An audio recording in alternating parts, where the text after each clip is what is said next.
Hello everyone, Pallytime here. Welcome back to Heroes of the Storm. We're continuing our A through Z playthrough with the newest warrior to enter the Nexus, Varian Wrynn. He is the former king of Stormwind. He died in WoW and then was brought into Purgatory in the Nexus. Isn't that nice?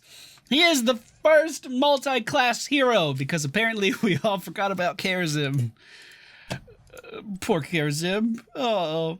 What makes him unique is the fact that he has 3 heroic abilities at level 10 that drastically shift how he is played on the battlefield. So you can go for a taunt at level 10, which allows you to pick up a shield off the ground and crowd control someone for a very long time in front of you. With the proper build, you can keep someone stationary and vulnerable. Well, I shouldn't say vulnerable. Stationary and overextended for almost 2.5 seconds, which is really, really long in MOBA times.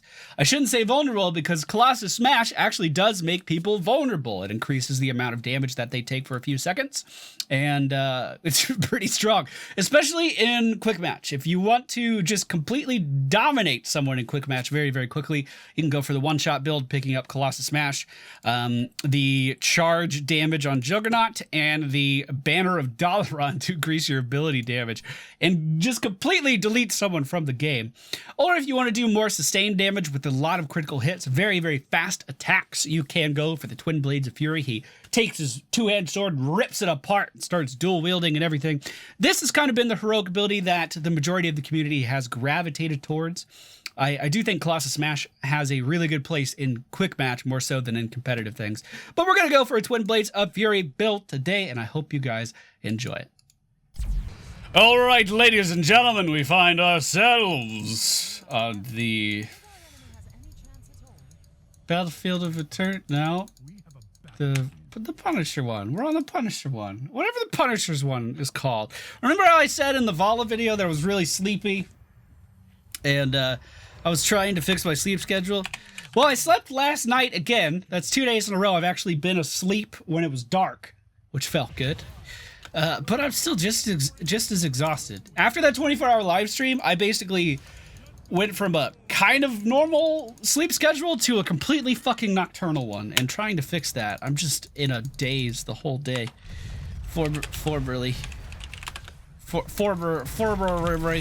Let's go for the High King's quest at level 1 and try to make this work to the best of our ability. Maybe we can stun this Varian here and get some kills in. Maybe not, but I'm going to try to stay alive for as long as possible. I'm thinking versus this team, we might actually want to go for the immunity on Shield Wall at level 4 instead of the stun on charge at level 4.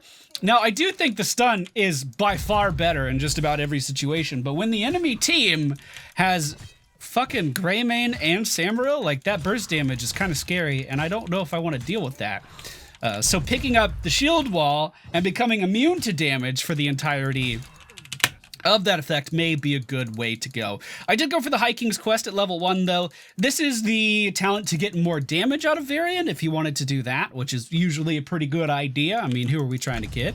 But if you wanted a bit more lane clear or poke ability, because that's a word, you could go for the Lion's Maul at level 1 as well. Both talents are pretty competitive on win rates. It just kind of comes down to preference.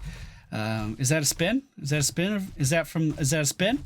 Yeah, it's a spin. We're calling that a spin. Now, unfortunately, they are zoning me out of that region globe there. I would like to get it, but I'm not going to dive a Medivh and a Samuro to get it, so we're just going to play a little cautiously. The enemy team's Varian Wrynn was taken down in the... Whoa, I don't want that. Go away. Hold on, I'm going to stun over here, and then we parry, right? Yeah. Yeah, that's what we do, team. That's what we do. I didn't get the region globe, however, when I was trying to get out of that, which is unfortunate. We're not looking too healthy for this objective, so hopefully the friendly team is up here in a jiffy and able to help. Even if we... oh, that's a spin. There we go. You get one! You get one! Even if the team does arrive, it's not like we have a support, so we are going to have to just try to stay alive to the best of our ability. Try to make that work. That's the real Samuro right there, right? No, fuck. Of course not. Of course. I mean, why would he do that? However, that very low health one there was definitely the real one. Greymane is split pushing the bottom lane, so am I really worried about his damage potential? I don't think so. I think we're going to go for the stun. Then, when Medivh tries to do his stupid little portal tricks, we can stun him. Greymane's still down there in the bottom lane. Let's try to mitigate this. We'll stun him and then die to the Diablo. I was looking at the dog. It was my fault. So Varian Wrynn. His Q ability is Lion's Fang. This is a straight line skill shot, and it's his only way of dealing AoE damage, and I think that's important to realize. Varian is not very good at cleaning up waves. He's not very good at pushing. What he is good at is getting mercenary camps, because he can sustain very well through those, and he's pretty good at just killing people in 1v1 duels. He's a pretty good dueler.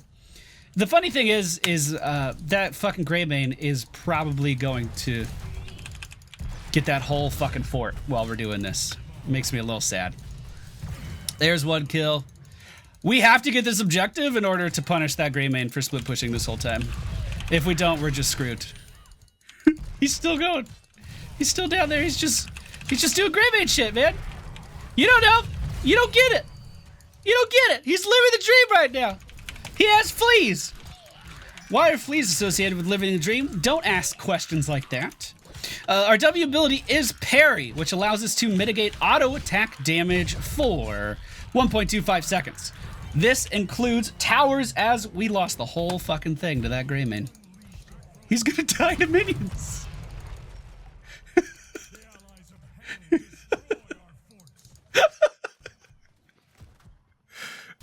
Oh my god, if you don't get, you didn't get him! Okay, all right, we chilling. I'm gonna suck some XP in the middle lane. While that Punisher is pushing top, we're gonna go for second. When basic attacks heal you more when you're on low health, but every basic attack is going to heal us. I don't think that's a very good summary of the talent. I feel like that's important to add in at the start. Hey, basic attacks are gonna heal you, Varian. Oh, that sounds good. I'll go with that. That sounds great. We are being chased around a little bit by the enemy team. Are we turning and fighting? I don't really think we should. Hi, Diablo. Hi, buddy. Are they still going in? Diablo potentially looking for a kill here. We could just kind of trade into him. Slow him down. Get some free auto attacks in for our King's Quest. We were able to pick up a kill on the enemy team's Varian. We'll go ahead and stun this Medivh here and take him down. We can slow Diablo here in another moment and continue this chase if we really wanted to, but it looks like the friendly team is backing off. Don't get pulled into the tower, Pally. Don't do that. He's Diablo. He's tricky. Our E ability is one of Varian's strongest tools if he specs the correct way.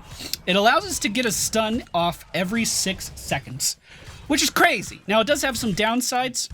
By the way, that's with the Warbringer talent. It does have some downsides. Obviously, if you're charging into stun someone, you are going to be a little overextended, and you could potentially be putting yourself in harm's way. But as long as your team's moving in with you, as long as you position properly, it is an extremely effective tool at killing enemy team members, especially like a person who relies on their mobility, like a Tracer, like a Medivh for the enemy team, who has to get away from things if they want to survive. You can really put a kink into their plans in a lot of the same ways that the taunt talent does the same at level 10. If you can keep someone still when they are trying to escape, you're going to have just an innate advantage from the get-go. Now, we are going to go for Twin Blades of Fury. We're going to gain attack speed, lose a little bit of damage, but we're going to crit like every 2 auto attacks. I'm not going through this again. I don't want you to push the entire time again. Greymane, I'm onto you. I know your plan now. So basically, with this particular setup, you can, and probably should in some situations, solo a boss on maps without the enemy team even noticing that you're doing it. Let's stun this Samuru before he gets away. We'll take him down. Medivh and Greymane for the enemy team, looking pretty low as well. We can stun this Medivh soon. Unfortunately, I couldn't go too much further. We are stunned from the Diablo. Can we land the slow? Can we land the stun? Yes, of course we can, and that's going to be a quadra kill versus the enemy team. Diablo did have enough Black Soul Gems and his Soul Bucket to be instantly resurrected, so he is going to be back over here pretty quick, but we can also just kill him again. That leaves who up for the enemy team? Samuro's going to be here as well, though, so we might want to back away from that a little bit. Let's go ahead and put up our parry. And do we have Sippy? Oh, no Sippy's here. Uh-oh, team. Nova's going to find herself in a little bit of trouble over there, and unfortunately, there's not much I can do here by myself. So we're just kind of waiting on reinforcements, and I hope they get here pretty soon. In the meantime, I do want to get this region globe, and then we can go back in. Never mind. All right, we're gonna get this sippy cup, and then we can go back in. Actually, we don't have time. We kind of have to go in never. Okay. All right. Probably my fault. I was digging around for too long. The enemy team could rotate up and kill me, but it looks like the majority of them are going down to the bottom lane. I'm gonna push a little bit. There's nothing to defend here for the moment anyway. So, I mean, I feel fine about that. Top lane actually has a really good push going. Could potentially do some damage to their tier 2 structures there. Although there is a new wave coming out that will defend it. Our trait is really important for the Twin Blades build. The trait allows you to... You weren't behind the wall. The plan was to be behind the wall. I don't think I want to go in on this anymore. I think we're going to back up. I do want to engage, though. All right, we're going in now. We're going to stun the enemy team's Varian. Parry the Grey Mane team. Okay. All right, well... Okay, we just kind of died. All right, that's fine. I mean, they were all there, but they didn't know I was going in. It's not their fault. It's not their fault at all. I'm not salty about it. I'm not gonna cry later. Why did you say that? Top lane's going fine. Middle lane's going fine. We might get a kill on Medivh here. No, he's in bird form. Okay. So that fight didn't go quite like I wanted, but it's all right. We're going to get a little bit more defensive here at level 13 with the Banner of Ironforge. We're going to throw this bad boy down, and anything in this radius will take 25% reduced damage. This is pretty good for Varian. And it is a really easy way to mitigate a lot of burst damage. Burst damage like a Grey Mane or a Samuro might have, for instance. Now, with this damage mitigation, I mean, it's not as good as it sounds. Basically, you're throwing down a flag that the enemy team can and probably will kill given the opportunity. I do want to engage pretty hard here on this Grey Mane. Let's drop the banner, make sure he doesn't do any damage to us. Throw up a parry just in case there as well. I thought I saw someone over here as I was running in, and I would love to take their camp from them, so I will. Yeah. You go ahead and you try to stop me. You go ahead.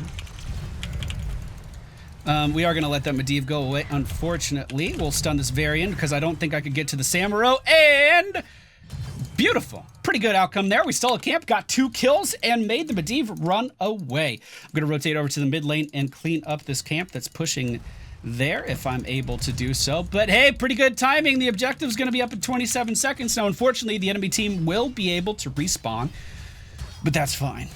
The proper play was probably to push with them here, for the record. I mean, I know that.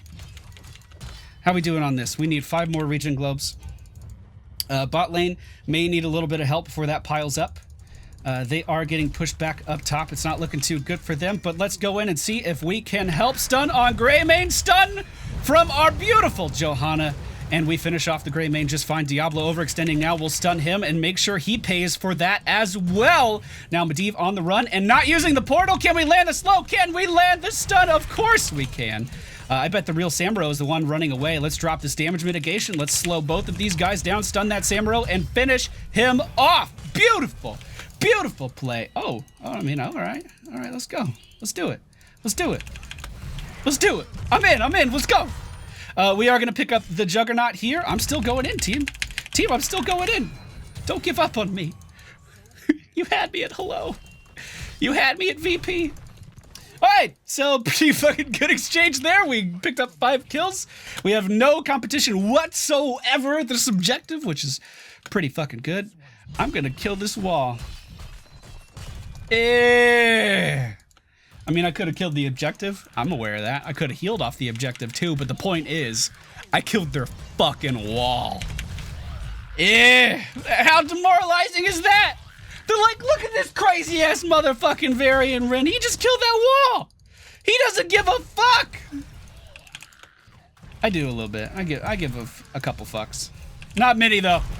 All right, we'll go ahead and stun this Medivh. He will be taken down. We'll try to pull in on this Samuro here. We're going to drop that damage mitigation for the friendly team. Unfortunately, it wasn't quite enough, and I took a lot of extra damage in that Blade Fury, that Blade Storm, whatever it's called. Probably way more than I should have taken. We'll go ahead and stun this Varian Wrynn and try to heal off of him. We did it, team! Unfortunately, Diablo re-engaging is going to take me down, and Vala should be able to pick up 2 kills here. Cool. They'll be able to finish off the objective, no problem. All they need is 3 more minions, and they're going to be ready to go. Good job, team. Cool. So, Varian's pretty fun. He's sitting at about a 50% win rate right now, too. It's a little bit lower. It's like 49 something on HoTs logs. Keep in mind, HoTs logs isn't entirely accurate. Does it look weird when I do this? I feel like having my arm just kind of disappear off into nothingness is a little immersion breaking. Maybe I should move my camera over. But I think his stun is a little too strong. Other than that, I think he's in a great spot. I think he's a really balanced hero. I think he has really fun and engaging ways to play. And I think it's unfair to say he's the first multi-class hero, though. What about Charism? That was supposed to be his thing. And there's some other heroes that like what about Murky? Murky's a tank. He's a specialist and an assassin all at one time. You know? There was a team fight going on over here, and I'm just not a part of it. They seem to be doing okay without me, though. We're almost level 20, which is obviously going to give us a pretty good advantage versus the enemy team. Samuro did manage to clean up all of that fucking lane and those mercenary camps with one heroic ability, so I mean, good on him. Looks like we're going to go in and steal the enemy team's mercenary camp located up here in the top. We're going to be able to get that no problem. With this particular build, I don't remember if I said it already, but you can actually solo bosses on maps, and it doesn't take too long. So if you do, have a little bit of an opening, feel free to do that. We are going to get the upgrade to our twin blades. It's called Frenzy. It's just going to make it better. But what does it do, Pally? What makes it better, Jimmy? I'm glad you asked. Just fucking pick it. Just everything you did before, you now do it better. What could go wrong? We do need to leave this, though, as the enemy team is respawning. We could make our way down to the bottom lane, grab those mercenary camps while they are defending top. I think that would be totally fine. So why does this keep counting? It has a 3 next to it. I don't know why it does that. My favorite thing about Varian is the fact that he can't charge through things, so he tries to charge around them. I did a little bit of testing with that to see what he could and couldn't go through, and I don't know. I like hearing the sound and watching him run aimlessly when his path is being blocked. I think it's kind of hysterical. The enemy team is gathering up in the middle lane now. We'll go ahead and try to deal some damage to this Varian. Unfortunately, he is going to back up a little bit too far. Let's drop this damage mitigation tower for our friends. Unfortunately, Johanna is not in it. We're going to focus Diablo here because he's the easiest thing for me to hit. Now moving to stun the Grey Mane, who is immune to damage right now because of their Medivh. I knew he was going to do that. I saw the portal coming. You saw me see that! And we cut him off, and we're going to be able to get a whole fucking team kill on the enemy team. Top and win. Easy. Or we can get the objective. Or objective. Or not, I guess. No one followed me. No, I guess we're just doing the objective. I guess we're just doing the objective. We didn't want to kill the core. We're too bloodthirsty. Dude, we had like a minute. We had a minute where the enemy team wasn't going to be up. We could have won the game. That's okay, though. I'm not salty. I'm too tired to be salty. Guys, I cannot express how fucking exhausted I am. It's like, after the 24-hour live stream, I went to bed for 2 hours. I slept for 14 hours. Then, it's like my body just went to nocturnal phase, but I was just staying up for 24 hours at a time. It was like I couldn't go to bed even if I wanted to. I had way too much energy. It's like in that one day, I preconditioned my body to just do that. And it's been really hard to break that, actually. We are going to drop the banner for some damage mitigation. Just completely maw that Grey Mane. Maybe we neutered him. It's because he's a dog. Oh, that's... Is that racist for Worgans? I think it might be a little bit. We'll go ahead and try to stun this Medivh here. Unfortunately, he was able to get away because of the VP. But it looks like we're going to win the game just fine. Not too much drama in this game, other than me kind of playing weird at the start. We'll just hit the core. And that will be it. Feels good. Varian's in a good spot. I like the fact that he can round out a lot of team comps. And he doesn't feel like he's so incredibly strong that you have to have him on every team. It's just one of the things. It's one of those things where if you like Varian, he can fit into a lot of places, and it feels good. Fuck. The talents we went for in today's video are pretty standard talents for what the community has kind of deemed his build. We went for the High King's Quest, which you do have to make sure you build up as fast as possible. Warbringer for the stun on the charge. Second Wind for the sustain every time you auto attack. Twin Blades of Fury, which rip our weapons apart and make us attack and critical hit really fast. Banner of Iron Forge to mitigate some damage. Juggernaut to deal percentage-based health damage every time we charge. This is not worth picking up unless you have the level 4 talent, because the level 4 talent takes fucking 10 seconds off of this cooldown. So make sure you pick Juggernaut only if you have Warbringer at level 4. And then Frenzy at level 20, just to make our heroic ability even better. What a slaughter. 40 kills for our team. That's crazy. Up next in the A through Z playthrough, we are going to have Zool. And I'm a little sad because by playing him, he's going to be able to be played in Hero League. And I don't know how I feel about that. I don't think I like it. Thank you all for watching. I hope you enjoyed. If you did, please be sure to hit the thumbs up button, and we will be back tomorrow. Okay, bye.